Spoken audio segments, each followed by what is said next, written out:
जगन्नाथ संस्कृतिर महात्म्य। कोटि ब्रह्मांड नायक, कोटि कैवल्य निधि, परम पुरुष परम ब्रह्म श्री जगन्नाथଙ୍କ स्वरूप निर्णय करने देवता माने मध्य असमर्थ। तेणु कहुए सर्वं रहस्यं पुरुषोत्तमस्य देवा न जानन्ति कुतः मनुष्य। अतिबड़ी जगन्नाथ दास भावविह्वल हो गाइछन्ति लीला विस्तृत कलेवर देव मानवे अगोचर। सर्वधर्म सर्वमत और सर्वधर्म चेतनार सर्वश्रेष्ठ अभिव्यक्ति श्री जगन्नाथଙ୍କ सनातन धर्मर बाणी रे परिस्फुट होइअछि। वसुधैव कुटुम्बकमर वार्ता जगन्नाथ संस्कृति रे प्रतिफलित होइअछि। वसुधा मध्यरे बास करुथुवा समग्र मानव समाज को एक परिवार भावरे ग्रहण करी सनातन धर्म तार वैशिष्ट्य उदारता और महनीयता प्रदर्शन करिअछि।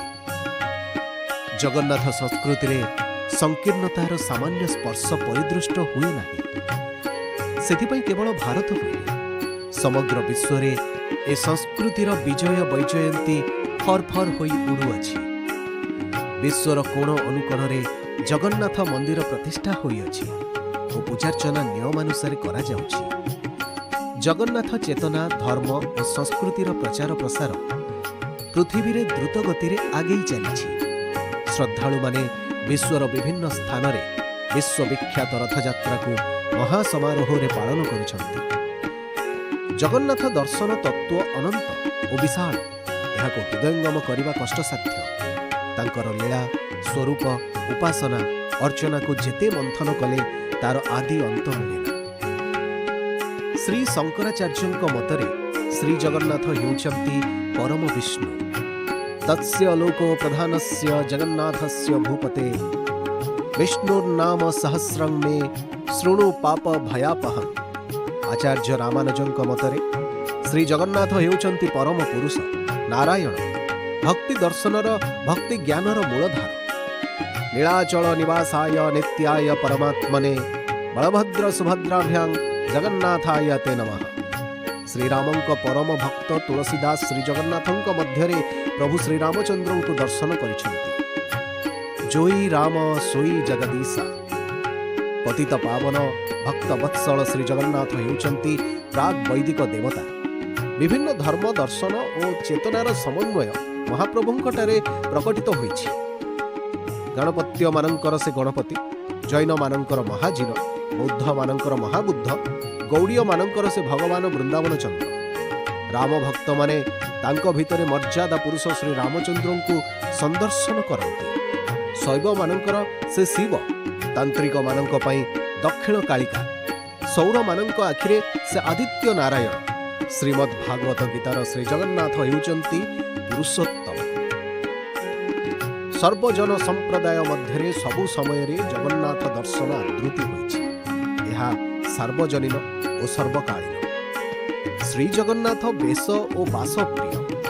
तांकर ऐश्वर्य और माधुर्य समस्त विश्व को मंत्रमुग्ध करे। तांको मानवीय लीला अनन्य अनुपम आउ अतुलनीय। तांको पई 60 पौटी भोगर व्यवस्था। सप्ताहरे सप्त रंगर वस्त्र परिधान करती। मानव समाज तांको 61टी वेश संदर्शन करी अपूर्व आनंद लाभ करती। वर्षरे 5 थर सुना बेशरे सज्जित होई तांको नयनाभिराम सौंदर्य भक्तजन को तृप्त और अभिभूत करती। जगन्नाथଙ୍କ मानवीय लीला जगन्नाथ संस्कृतिर मानववादर प्रतीक। नील आकाशर नील छात तले नील समुद्र मोहदधिर तट देशरे नीलाचलर नील कंदर रे विजे हेइछन्ति श्री जगन्नाथ मनीषर देवता। महाप्रभु रथयात्रा रे बड़ भाई और सान भौणी को नहीं श्री गुंडीचा मंदिर को यात्रा करते। अभिमानिनी महालक्ष्मी रागरे नंदी घोषर एक अंश भांगी दियंती। रथरे बामण को देखी लक्ष लक्ष भक्तों मन प्राण उद्वेलित हुए। शंख महुरी हरिबोल हुलहुली रे बड़दाण्ड प्रकंपित हुए। जगन्नाथ संस्कृति रे भाई भौणी मधुर संपर्क, बड़ भाई प्रति सान भाईर सम्मान और भक्ति स्पष्ट देखा मिले। ए संस्कृति रे बड़ सान उच्च नीचर भेदभाव देखा मिले नहीं। उच्च कर्म और नीच कर्म मध्य कृत्रिम पाचेरी निर्माण हुए ना। स्वयं उत्कलर गजपति रथयात्रा दिन रथ उपरे स्वर्ण खड़िकारे छेरा पहरा करती।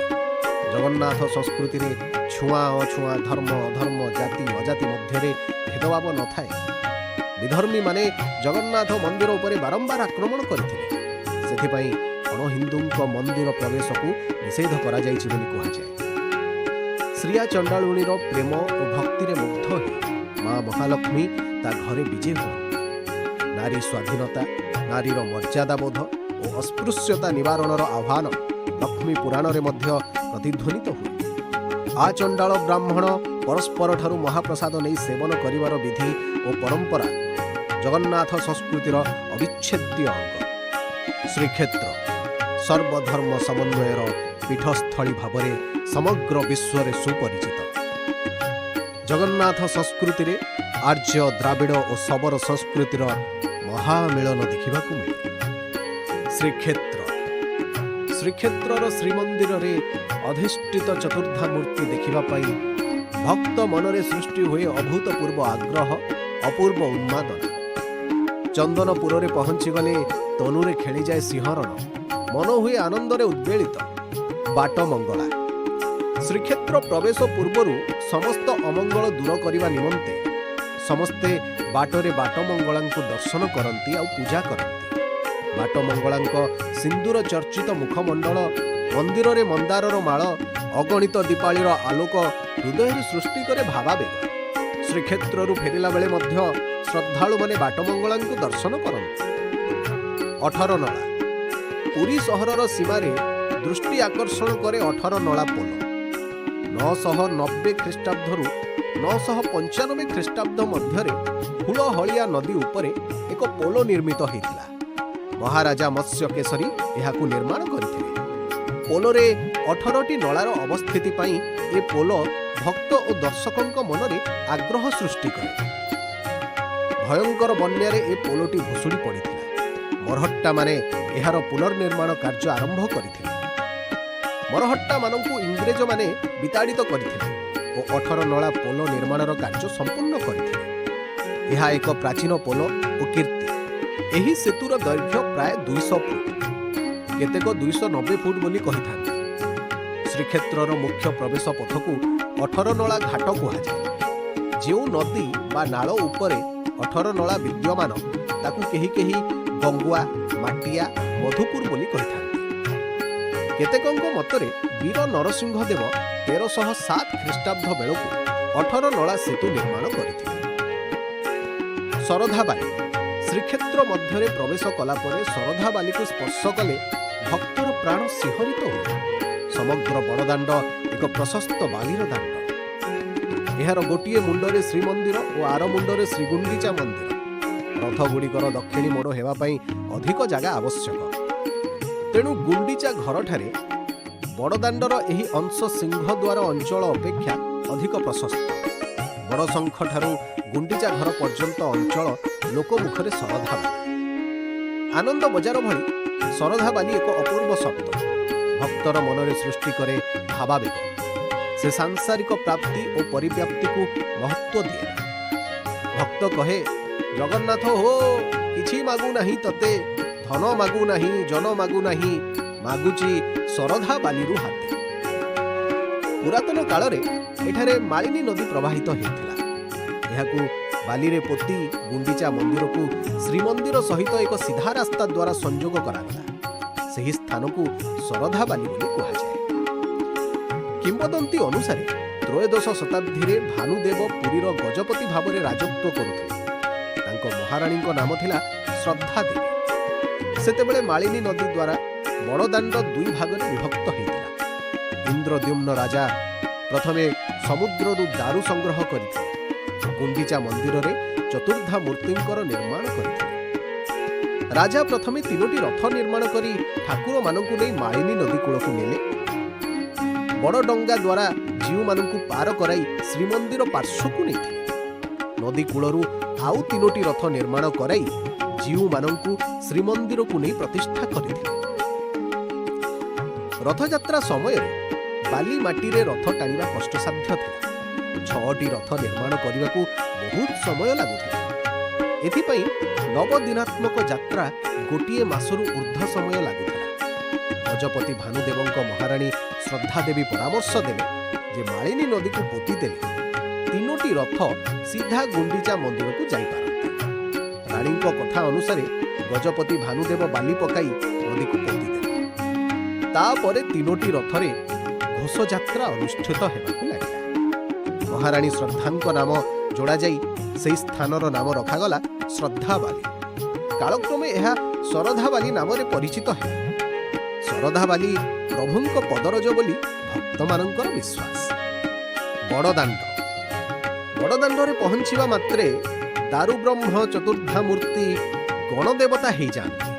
ଯେଉଁ ଦାଣ୍ଡ ମାର୍ଗରେ ପତିତ ପାବନ ଦାରୁବ୍ରହ୍ମ ମାନବୀୟ ଲୀଳା କରି ମହାଭାବ ପ୍ରସାର କରନ୍ତି, ଶ୍ରୀମନ୍ଦିର ସମ୍ମୁଖରେ ଥିବା ସେହି ବାହାର ଦାଣ୍ଡ ହିଁ ବଡ଼ଦାଣ୍ଡ। ଶ୍ରୀମନ୍ଦିର ସମ୍ମୁଖରେ ଥିବା ଅରୁଣ ସ୍ତମ୍ଭଠାରୁ ଶ୍ରୀଗୁଣ୍ଡିଚା ମନ୍ଦିରର ନାକଚଣା ଦ୍ୱାର ପର୍ଯ୍ୟନ୍ତ ବଡ଼ଦାଣ୍ଡ ବିସ୍ତୃତ।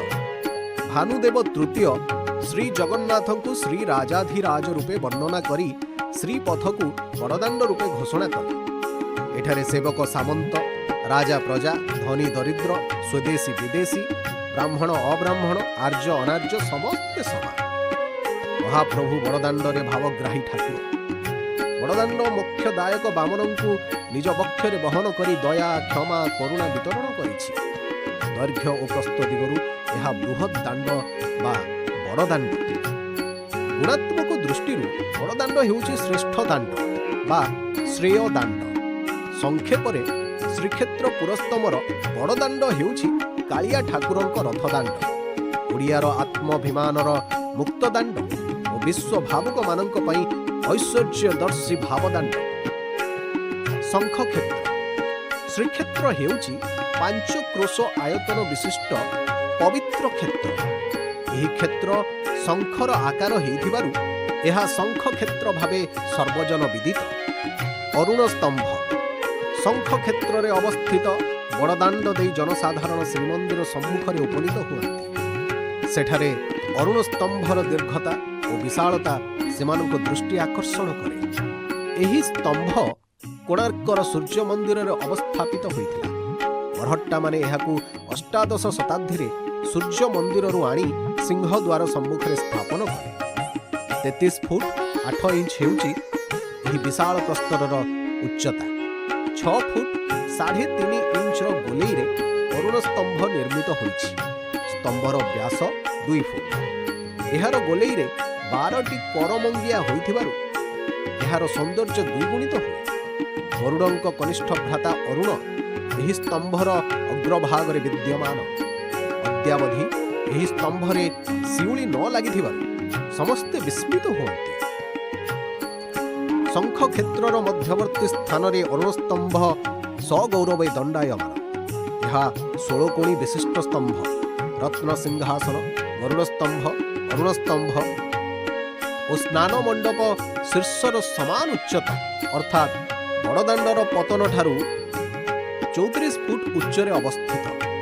ଅରୁଣ ସ୍ତମ୍ଭ ଓ ଅରୁଣ ଗୋଟିଏ କଳା ମୁଗୁନି ପଥରରେ ନିର୍ମିତ। ଏଥିରେ ଖୋଦିତ କଳାକୃତି ଓଡ଼ିଆ ଶିଳ୍ପୀର କଳାର ଗୌରବାହବ ଗାଥା ବର୍ଣ୍ଣନା କରେ। ଅର୍କ କ୍ଷେତ୍ରରେ ଅରୁଣ ପ୍ରାର୍ଥନା ମୁଦ୍ରାରେ ପ୍ରଭୁ ବିରଞ୍ଚି ନାରାୟଣଙ୍କୁ ଅନାଇ ରହିଥିବା ଅରୁଣ ସ୍ତମ୍ଭ ଭୂପତିତ ହେବାରୁ ମହାପ୍ରଭୁଙ୍କ ଅଦୃଶ୍ୟ ପ୍ରେରଣାରେ ଅଷ୍ଟାଦଶ ଶତାବ୍ଦୀରେ ଭୋଇ ବଂଶର ରାଜାଙ୍କ ଦ୍ୱାରା ସିଂହଦ୍ୱାର ସମ୍ମୁଖକୁ ସ୍ଥାନାନ୍ତରିତ ହେଲା ବୋଲି ଅନେକଙ୍କର ମତ। ଏହାଦ୍ୱାରା ଅଗଣିତ ଭକ୍ତ ଅରୁଣ ସ୍ତମ୍ଭକୁ ଦର୍ଶନ କରିବାର ସୁଯୋଗ ପାଇଲେ। ଅରୁଣ ସ୍ତମ୍ଭକୁ ସ୍ପର୍ଶ କଲେ ଶ୍ରୀଜଗନ୍ନାଥ ଦର୍ଶନର ଅନୁଭବ ହୃଦୟକୁ ଆଚ୍ଛାଦିତ କରେ। ସୂର୍ଯ୍ୟ ନାରାୟଣଙ୍କ ବାହନ ହେଉଛନ୍ତି ଅରୁଣ। ଶ୍ରୀମନ୍ଦିରର ରୀତି ହେଲା ପ୍ରଥମେ ସୂର୍ଯ୍ୟ ପୂଜା ଓ ତାପରେ ଶ୍ରୀଜଗନ୍ନାଥଙ୍କ ପୂଜା। ଅରୁଣ ସ୍ତମ୍ଭ ନିମ୍ନରେ ଏକ ପୀଠ ରହିଅଛି। ଏହାର ଉଚ୍ଚତା 3.5 ଫୁଟ ଓ କଳା ମୁଗୁନି ପଥରରେ ନିର୍ମିତ। ଏହି ପୀଠଟି ବିଭିନ୍ନ କାରୁକାର୍ଯ୍ୟ ମଣ୍ଡିତ। ଏହି ପୀଠ ଉପରେ ଅରୁଣ ସ୍ତମ୍ଭ ବିଦ୍ୟମାନ।